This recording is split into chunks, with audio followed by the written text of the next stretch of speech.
यहाँ बम का धमाका हमने किया है ताकि बहरी सरकार तक हमारी आवाज़ पहुँच सके। हमें फांसी पर चढ़ा दिया गया तो भी क्रांति की यहाँ आग धीमी नहीं होगी।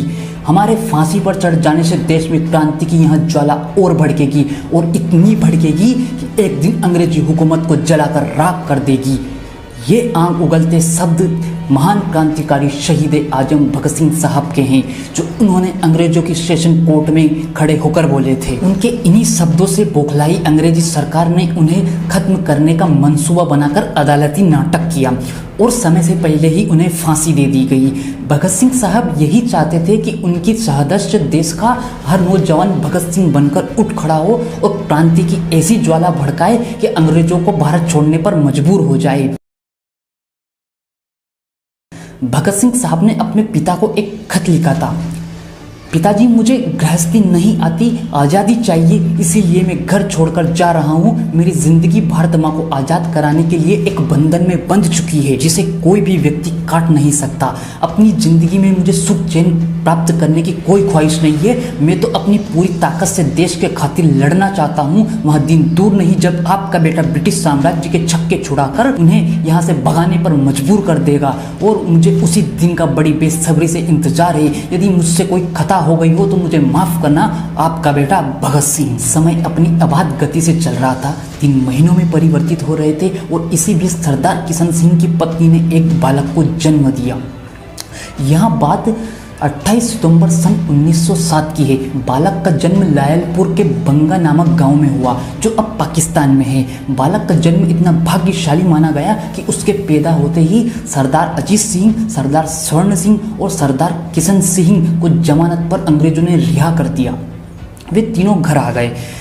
बालक की दादी उन्हें भगत सिंह कहकर पुकारने लगी। भगत सिंह साहब के दादा सरदार अर्जुन सिंह जो कि गांव के जाने माने किसान थे, बालक की सुंदरता को देख वह निहाल हो गए। बालक की शक्ल अपनी माँ विद्यावती और पिता किशन सिंह पर गई थी। घर के सभी लोग उन्हें अपनी गोद में उठाने के लिए उतावले रहे थे।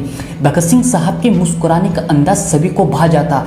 सभी लोग अपने मन में यही कहते कि बड़ा सुंदर बालक है, बड़ा होनहार बालक है, आगे चलकर देश विदेश में यहाँ अपना नाम रोशन करेगा। उनके दादा दादी उन्हें स्वामी दयानंद सरस्वती की कहानियां सुनाते तथा वैदिक धर्म का पाठ भी पढ़ाते थे। लेकिन भगत सिंह साहब हमेशा ही धर्म के प्रति विरक्त ही रहे। उन्होंने अपने दादाजी से कर्म के पाठ का भलीभांति अध्ययन किया।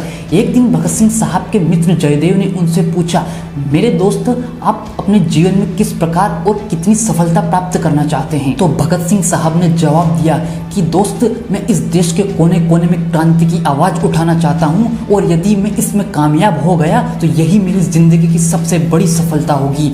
इस कामयाबी को पाने के लिए मैं अपने जीवन को भी दांव पर लगा दूंगा। एक बार भगत सिंह साहब के पिता बीमार पड़ गए। भगत सिंह साहब अपने पिताजी की बड़ी तल्लीनता से देखभाल कर रहे थे और वे चिंता कर रहे थे। चिंता करते करते उन्होंने अपनी बहन से कहा कि ईश्वर करे पिताजी ठीक हो जाए। यदि वे ठीक नहीं हुए तो मैं घर नहीं संभालूंगा। मेरे जिम्मे में ढेर सारे काम हैं जो घर के कामों से भी अधिक जरूरी है।